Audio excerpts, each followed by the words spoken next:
PKI. PKI kemudian PKI ini yang orang-orang jujur yang yang mengkritik jenderal-jenderal zamannya Soekarno itu yang punya istri 4, yang hidupnya mewah-mewah, yang sementara rakyat menderita. Korupsi merajalela. Hai guys, jangan lupa tonton sampai habis agar tidak gagal paham. Assalamualaikum warahmatullahi wabarakatuh. Salam Indonesia Jaya. Saudara-saudariku sebangsa, setanah air, dan saudara Indonesia dimanapun berada, berjumpa lagi dengan saya, Kapten Indonesia Oktobrian SH, di channel YouTube Kapten Indonesia Show.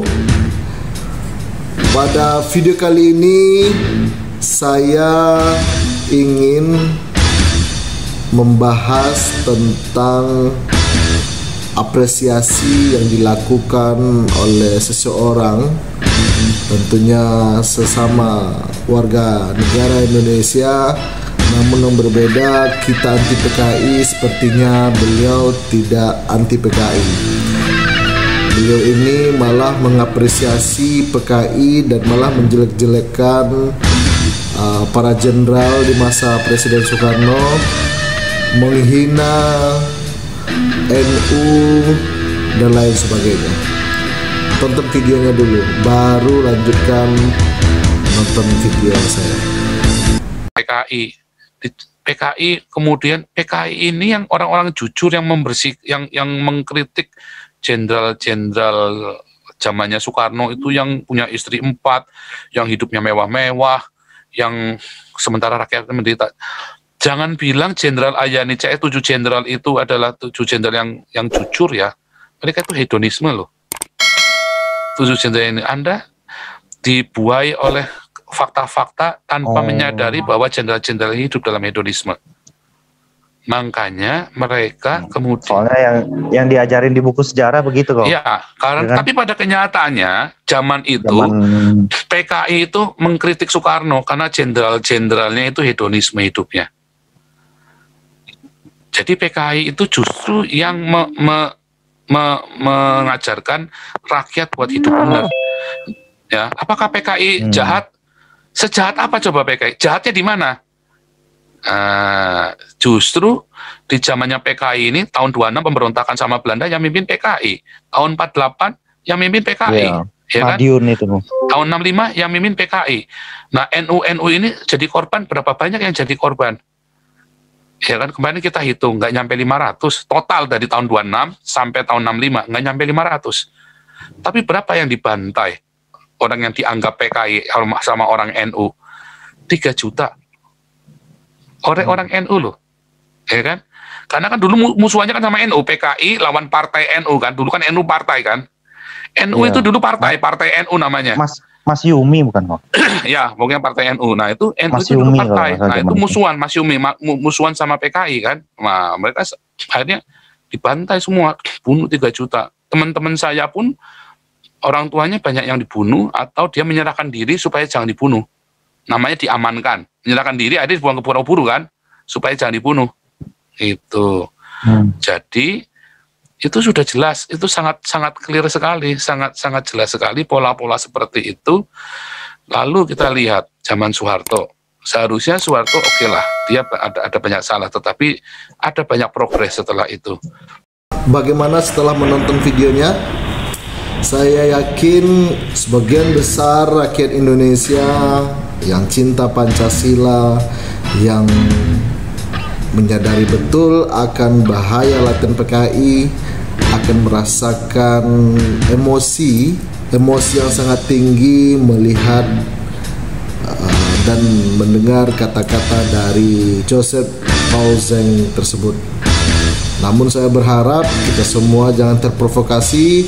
Kita serahkan ini kepada penegak hukum, kepolisian, untuk segera melakukan tindakan hukum kepada beliau, karena Ini jelas bertentangan dengan TAP MPR nomor 25 tahun 1966 tentang pembubaran PKI dan pelarangan PKI di Indonesia. Saya ingin menyampaikan kepada saudara Joseph Pauzeng ini bahwa apa yang Anda katakan tentang korban, tentang PKI tidak kejam dan lain sebagainya, itu adalah suatu kekeliruan. Dan kita bisa berbicara menggunakan data. Hanya saja saya ingin menyampaikan beberapa hal tentang kekejaman PKI yang pernah terjadi di Indonesia. Seperti yang telah ditulis oleh sejarah bahwa PKI sudah melakukan beberapa kali pemberontakan di negeri kita, dari tahun 1948 dan juga tahun 1965. Ini diantara deretan kekejaman yang dilakukan oleh PKI. Yang pertama adalah PKI menginjak-injak Al-Quran dan lecehkan santri putri. Dan itu ada saksi hidupnya, Ibu Muawanah Ali, yang juga menjadi salah satu korban peristiwa kekejaman PKI di Kanigoro. Selalu tak kuat menahan linangan air mata. Dia ingat jelas kejadian memilukan yang ia alami sendiri dalam acara mental training pelajar Islam Indonesia di Kanigoro. Di situ PKI melakukan aksi yang paling keji terhadap santriwati dengan melakukan pelecehan seksual secara bersama-sama. Apa menurut Anda itu bukan sebuah kekejaman? Data kedua adalah PKI mengubur hidup-hidup kiai dan guru dari Mesir. Dari beragam tragedi, beberapa diantaranya banyak yang tidak diketahui, seperti tragedi di desa Cigrok sebelah selatan Tangerang. Terdapat sumur tua yang digunakan PKI sebagai tempat pembuangan korban-korbannya. Sumur tua Cigrok ini terletak di belakang rumah Toteruno. Di dekat rumah Toteruno tinggal pula Muslim, seorang santri yang menjadi saksi kekejaman PKI dalam melakukan pembantaian di sumur tua itu pada tahun 1948. Itu kekejaman yang kedua yang ditulis oleh sejarah. Kekejaman yang ketiga adalah pada hari Senin Legi 20 September 1948 tiba-tiba datang sebuah truk yang berisi orang-orang PKI, laki-laki dan perempuan. Seorang perempuan sekonyong-konyong berteriak keras kepada seluruh penduduk Kauman. Dia mengatakan bahwa salah seorang anggota PKI telah mati terbunuh di kampung Kauman. Pada saat itu tak ada penduduk kampung yang mengakui pembunuhan tersebut, sehingga terjadilah tragedi tersebut dan kampung Kauman dibumi hanguskan oleh PKI. Sadis kan? Sadis. Kita lanjutkan fakta yang keempat, bahwa PKI membunuh bupati dan camat secara sadis. Disebutkan secara masif PKI melakukan gerakan bawah tanah dengan membentuk Angkatan Pemuda Indonesia dan Angkatan Muda Republik Indonesia, API dan AMRI, pada 8 Oktober 1945. Kemudian pada bulan yang sama, Amri Selawi, pimpinan Sakirman, dan Amri Talang, pimpinan Kutil Meneror, menangkap dan membunuh sejumlah pejabat pemerintah di Tegal. Sadis bukan? Sadis. Fakta kelima, PKI melakukan penculikan terhadap kiai di pesantren Takran. Seusai sholat Jumat tanggal 17 September 1948, Kiai Imam Mursyid didatangi oleh tokoh-tokoh PKI. Muhammad Kamil kenal dengan beberapa orang di antara tokoh PKI yang datang itu, seperti Suhud dan Ilyas alias Sipit. Sipit sebenarnya santri Mas Imam Mursyid, tapi entah mengapa dia bisa menjadi PKI, ujar Kamil, salah seorang saksi mata. Dan kiai di pesantren Takaran itu diculik oleh PKI. kurang sadis apa? Kalau sudah diculik pasti disiksa dan lain sebagainya. Kita tahu bagaimana perlakuan PKI terhadap 6 jenderal yang diculik, yang ditembak di rumah dan lain sebagainya. Sadis bukan? Fakta ke-6, kekejaman PKI adalah bahwa banyaknya kesaksian anak-anak pahlawan revolusi yang ayahnya dibantai PKI di depan mata mereka. Anda kira itu tidak kejam? Anda kira itu tidak sadis? Jumat dini hari 30 September 1965, rangkaian adegan itu masih bergerak perlahan di kepala mereka, para anak pahlawan revolusi. Itulah terakhir kali mereka melihat ayahanda mereka masing-masing meninggalkan rumah bersama pasukan berseragam Cakrabirawa. Cakrabirawa adalah pasukan pengamanan presiden pada saat itu yang sudah disusupi oleh PKI dan dipimpin oleh Letkol Untung. Kekejaman yang ketujuh, polisi diperlakukan sadis dan keluarganya. Peristiwa kekejaman PKI di Monumen Kresek Madiun tahun 1948 begitu membekas dalam ingatan Kukuh Suharjubjo. Bagaimana tidak, peristiwa berdarah tersebut telah merenggut nyawa ayahandanya tercinta. Inspektur Polisi Suparbag, korban keganasan PKI di Madiun yang namanya diabadikan di Monumen Kresek Madiun, di urutan 3 setelah Kolonel Marhadi dan Letkol Wiono. Kekejaman PKI yang ke-8 adalah sebuah teror menakutkan di Yogyakarta yang mendapat perlawanan.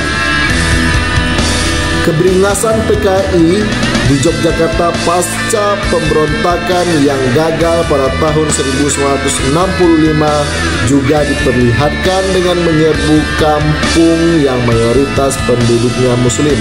Dengan seragam kalau tidak hitam atau merah, mereka dengan senjata memasuki wilayah kampung Islam di kota Yogyakarta dengan dibantu oknum-oknum kesatuan militer berseragam tertentu. Kekejaman yang ke-9 yang dilakukan PKI di negeri ini adalah PKI menggerogoti negara dari dalam parlemen. Partai Komunis Indonesia PKI mendapatkan jatah dalam parlemen dan dalam lembaga-lembaga perwakilan di daerah sejak masa Republik Indonesia Serikat. Sekalipun jumlah kursi yang didapat oleh PKI tidak banyak, tetapi peristiwa ini membawa dampak politis dan strategis yang sangat penting bagi langkah PKI selanjutnya. Dan PKI bangkit melalui isu provokatif. Tentara Merah mudah dikenali karena identitas syal warna merah yang dililitkan di leher, sedangkan seragam yang dikenakan umumnya berwarna hitam. Identitas itu memang pas karena PKI menggunakan warna merah sebagai warna dasar benderanya. Banyak di antara tentara merah ini menyandang senjata laras panjang dan lebih banyak lagi tampak membawa klewang atau senjata tajam dalam bentuk lain, terutama celurit. Jadi itu di antara kekejaman PKI yang ditulis oleh sejarah, dan kita tahu bahwa betapa sadisnya PKI memperlakukan ulama-ulama kita di saat itu, para kiai, para santri dan santriwati, dan juga kepada TNI, Polri, pada aparat yang masih mencintai Pancasila. Dan kita tentunya sebagai generasi penerus tidak boleh sama sekali membiarkan PKI hidup di negeri ini, karena PKI sangat-sangat berbahaya. PKI sangat-sangat memiliki bahaya latin bagi kehidupan kita di negara Indonesia. Pancasila bisa dirubah oleh mereka.